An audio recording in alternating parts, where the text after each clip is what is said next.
All right, so it did get crashed. My son crashed it. Um, the damage, obviously, you can see here. Ripped the bumper off here, and if you can see in there, it snapped the tie rod, the axle. Shock. But I'm not exactly sure what, if any, frame is damaged, but I'm sure there's some suspension components that are there. It's not going to be good. So the swap is very much drivable. It drives, it does everything. A few little things, little projects that I haven't quite buttoned up, but it's pretty much done. I do not want to fix all this or take this all out and putting into another swap. I just don't want to. I've had fun with it, enjoyed it. I mean, we only got about, what, 33,000, 3,500 miles on it maybe. But it is what it is. It's over. So I do want to sell this as the whole thing. For whoever's doing this swap, you're going to get everything done except for a couple little small things that you would have to figure out on your own. Which I can give you kind of ideas of what my ideas were to finish those things, and we will touch bases with that. Okay. So let's kind of start with this side in the front. Let's just start with the front, and then we'll kind of work our way around the engine. I also do want to point out the hood isn't damaged. So like all this work that I did underneath the hood, you can use this hood. The hood is wrapped in a flat metallic gray. Here, let's see, I'll show you. So it's just dirty. I haven't put the emblem on, but there it goes. All right, so let's kind of start with the front. The radiator is a custom aluminum radiator. I did buy it off the internet for the actual original OEM Durango, but I did move the spout over here because of the intake, and I put a bigger spout of the inlet to match what the spout diameter is on the Hemi where the thermostat housing is. Okay, so be patient. This is going to be a little long video because I do want to explain everything that is done and things that you do yourself. If you buy this whole thing, you don't have to do. Okay. So the radiator is custom. Okay, it has all the hosing. The thermostat housing, I put in a 90-degree bend in it. I had someone weld that and put a 90-degree bend in it so it tucks under here. That's the hosing that goes to that. Now you're seeing some coolant marks there. Yes, the only thing with this radiator is in this bolt hole here. You can see it where my finger is. Let's see.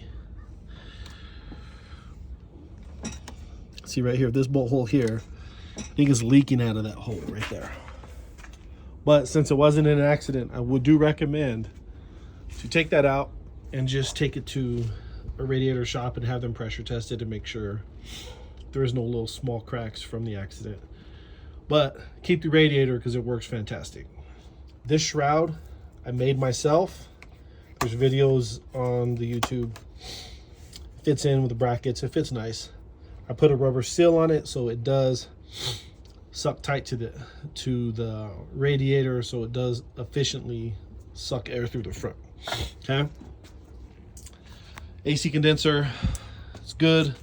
This, you can use any AC condenser from the OEM Dakota Durango. Okay.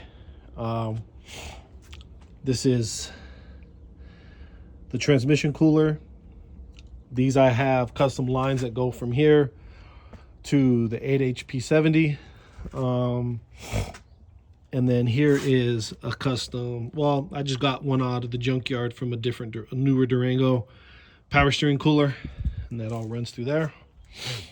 And that has its own bracket that ties to the main radiator. So a lot of this stuff, you don't have to figure none of that out, okay? Any of that out. Okay, now let's talk about AC.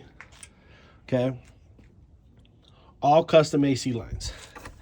AC is down here, so all the adapters and fittings that go from the AC to the AC condenser, as you see, all nice lines, done real good.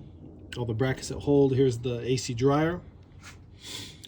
All the lines that adapt into that will work on an OEM AC condenser. Here's the lines here. Okay, and all you got to do is just unbolt them from the bulk fitting here. Okay, all right.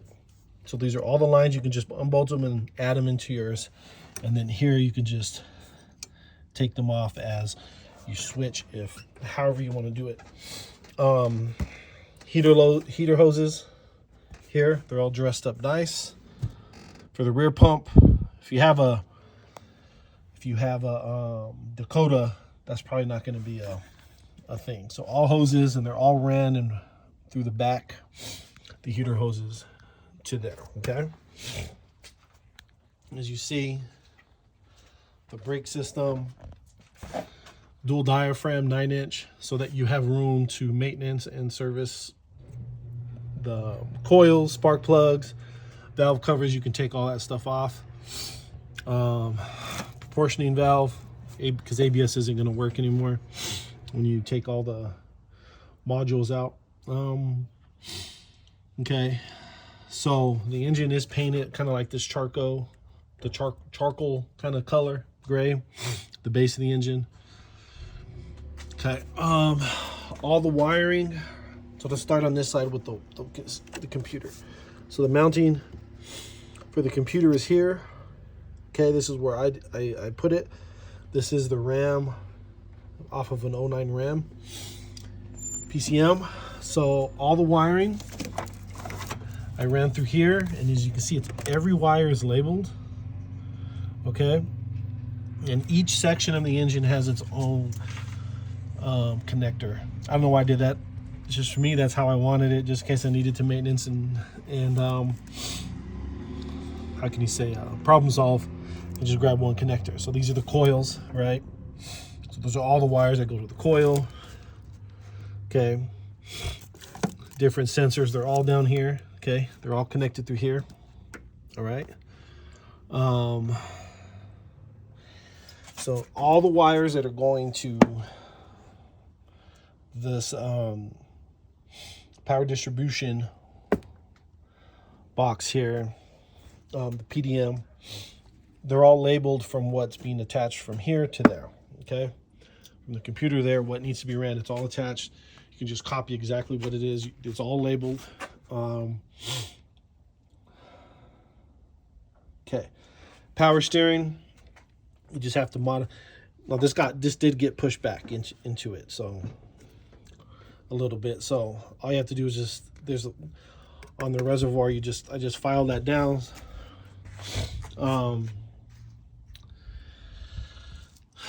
Let's see, but water pumps normal. Let's see. Also, here's the fan, right? We have a manual fan controller here. Okay, it's set around to turn on around 195 currently, but it's just a manual screw. You can just adjust. Let's see. Okay. Oh yeah. And so since on the Dakota Durango shroud that they had, it's plastic, and it also included the windshield wiper fluid like reservoir tank.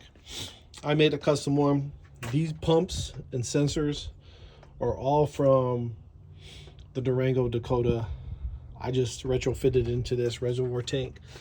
But this pump is starting to leak. It's old. So I can just go to the junkyard and get another one, or order another one from wherever that sells them, that for Durango or Dakota. And so I just ran the wire, I mean the hose, and it goes and it works both front and back. Okay. Catch can, oil catch can.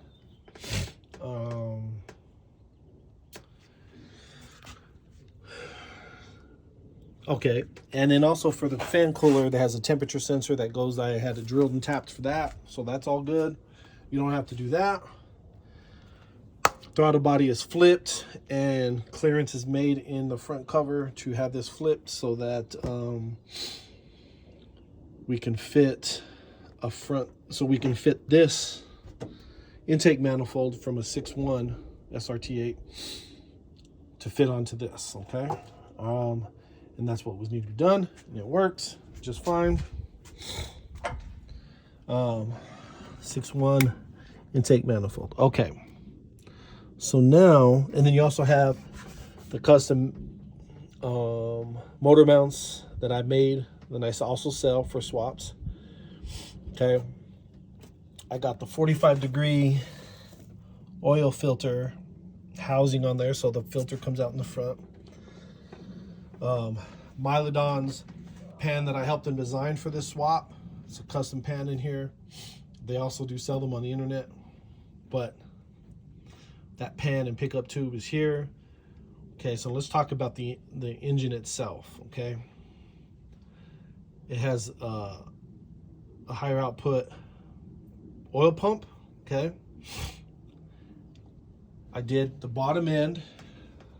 Okay, has been balanced out to 1/4 gram, which is pretty smooth.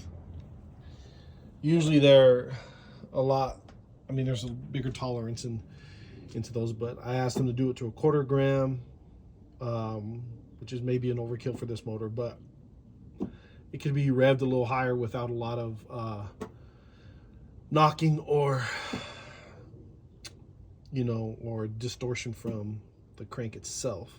So it'll help keep the parts safer. Okay, 30 over pistons, so brand new pistons.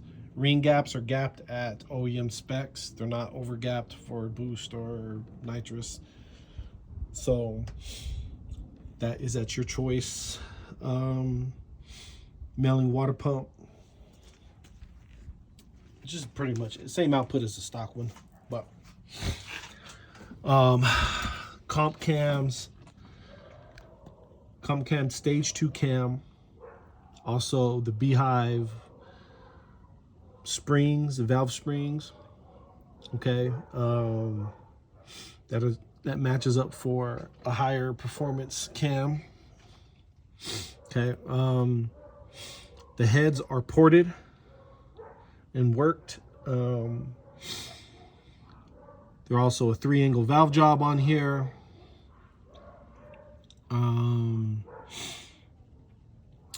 Also too is, let's see, 3-angle valve job, cam, higher output oil pump, bottom end balanced out to 1/4 gram, ported heads. Now they're not over ported to where they lose velocity. They're ported to where it's just, I work the restrictions. There's a whole video. I have all the everything that I'm talking about. There's videos on it on my YouTube, so you can go there, and if you really want to know, just check it out. Of all, mostly almost everything on here. Okay. Let's see. So, and the motor itself only has about 3,500 miles on it, so really not a lot. We didn't drive it a lot until my son needed a vehicle. Then he started driving it the last like 3 months every day. So there's that. Okay, let's see. Okay, I have, so this custom intake, I have it to where I made a plate that goes into the sidewall here, and that'll bolt on, and your filter sits inside the fender with holes that I drilled. Maybe you can see holes I drilled under here, so it can get fresh air, and it also gets fresh air through here. Okay. And that's how this gets the cold air intake from the fender.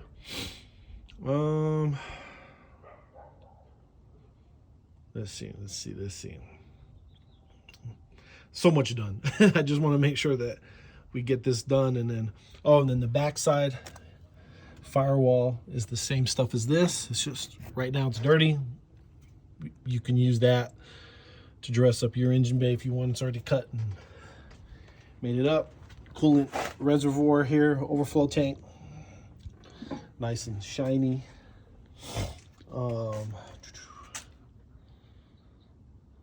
Let's see, I think that's about it on that. Okay, now exhaust manifolds are wrapped with heat shield. Okay, now as we're talking about, the exhaust is all custom made. Made the exhaust to come out to a true dual exhaust. There's two Flowmasters, the circular ones, two of those plus an X pipe, and on top of the X pipe there is a mount there for you to be able to read air fuel ratio, O2 sensor. So there's a port there for it, so when you want to tune and stuff, you have it available. Okay. All right, so the inside, I was working on some wiring, the transfer case, so like some of this paneling is already off, but it's pretty much the wiring is done for the 8-speed. Okay, it's all wired in. 8-speed is all wired into the back of this for power, whatnot. Okay, and so that's pretty self-explanatory. A lot of this stuff's labeled. And gauges, I didn't spend a lot of money on gauges because I just didn't feel like it was worth it, because I can get one of these OBD2 plug-in gauges. It reads everything. The only one, this one doesn't read oil pressure, which you can probably get one that reads oil pressure. The gauge is fine. I just didn't want to cut everything out and spend $1,000 on gauges. It just, to me, it wasn't worth it for me. Okay. So here is the 8-speed transmission is fitted to run the manual shifter here. Okay, so this is one of those projects that I have not finished yet because I hadn't come up with a solution yet. Okay, that's why there's still kind of like just wood screws in here. Okay, and that's just mainly to mark where I need to put the riv nuts when I'm ready to fully mount it, but all the wiring comes under here. Okay, it works fine. The manual, everything works fine. I was thinking about using the ABS plastic and kind of molding something here. Wasn't sure yet, so I haven't quite gotten around to doing it. Okay. Now let's talk about AC. The AC has to have a different switch. It doesn't matter if you're doing the swap or someone. It has to have a different switch because the PCM has to control the ground signal. And when you take the PCM out, how's it going to know, right? So what this does is it connects the ground signal to be able to turn on the compressor. Okay, so you can turn it to cold, whatever. This is going to turn on the AC for the compressor, and when this light turns on, that means the AC is on. AC works freaking fantastic, by the way. All of it's new AC compressor, new lines, new fluid. I mean, new refrigerant, everything. Okay, so that is figured out. It has to be done with that. Okay, now this shifter here, I use the original shift cable that goes to this, and then I built a bracket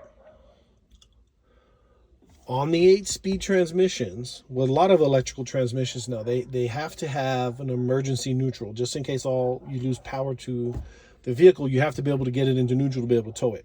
So there is a manual, usually kind of switch or something to turn it in to get the emergency neutral. This is the emergency neutral. You just pull it down all the way and you'll put it into neutral, and so you can get it towed. So you can put it up on the bed of the tow truck, whatnot. That is the emergency neutral, okay? So that bracket is already done. That's figured out, okay? The gas gauge does not have a final finale. All I'm using is a digital ohm reader. So 1.00 is pretty much its full. Obviously 0.5 means that it's half. So those are the ohms. It's just reading the ohms, which whatever. You can get a gas gauge. I just haven't figured out if I even wanted a gas gauge or that's good enough for me. That's just, I kept it there. But some of this is already pulled out because I was working back here. Okay. So now all-wheel drive. Okay. Under the 4-wheel drive. It'll do four high and all-wheel drive right now. Okay. I can't get it into neutral or to 4 low. And the reason is because the transfer case module has to see that it's in neutral for you to be able to get to 4 low or to turning the whole all-wheel drive, 4-wheel drive system off to where you're only 2-wheel drive. It has to see the neutral. So that's what all this is down. I was working on that. I was trying to get to the neutral switch. So the idea that I was having is that I think it's just a ground signal, because most of the Dodge or Mopar stuff sends ground signals to communicate. Like, it'll send a ground signal. So what I was thinking is taking the signal, the neutral signal that goes into the module, testing it by grounding it out and seeing if it allows me to go to 4 low and neutral. Okay. And if it did that, then there's a neutral switch that has in the wiring, and I can just wire the neutral switch to that. And then it'll allow me, when I put this in neutral, it'll allow me to switch that. And that was the plan. And if that didn't work, then I was just going to put a separate switch that grounded it out and allowed me to switch it. Okay. That was the plan for that. Okay. All right. And that's pretty much the end of the custom stuff. A lot of the wiring is here.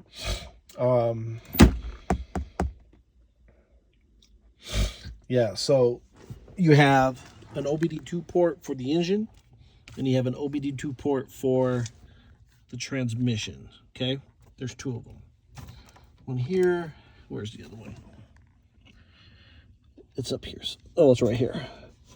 So, transmission, engine. Okay. Okay, and the fuel pump, I used the 2010 SRT8 from fuel pump from a Cherokee. Okay, so it was the 6.1 fuel pump, and I modified it. You can see in the videos how I modified it. Okay, but if you want to take it out, here's my poor bumper that I spend all the time painting. Anyway, under this seat, there's an access panel to where you don't have to drop the tank. There's an access panel there that it has all the wiring, the plugs. You can take it in and out easily. You don't have to go underneath. I've made the access panel for that. Okay, so that's done there. Okay, all right. Now let's kind of work from under the car back. Okay, a new power steering rack is in here. It has about the 3,000 miles on here.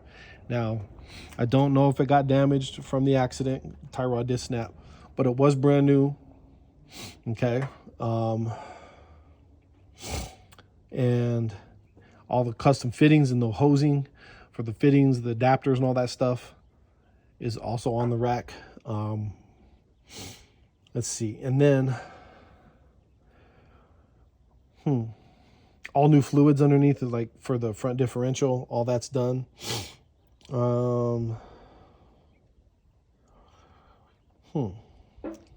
Okay. Oh, that axle has about 3,000 on it. This one only has about 50. He wrecked it after I replaced this axle. So pretty much brand new axle.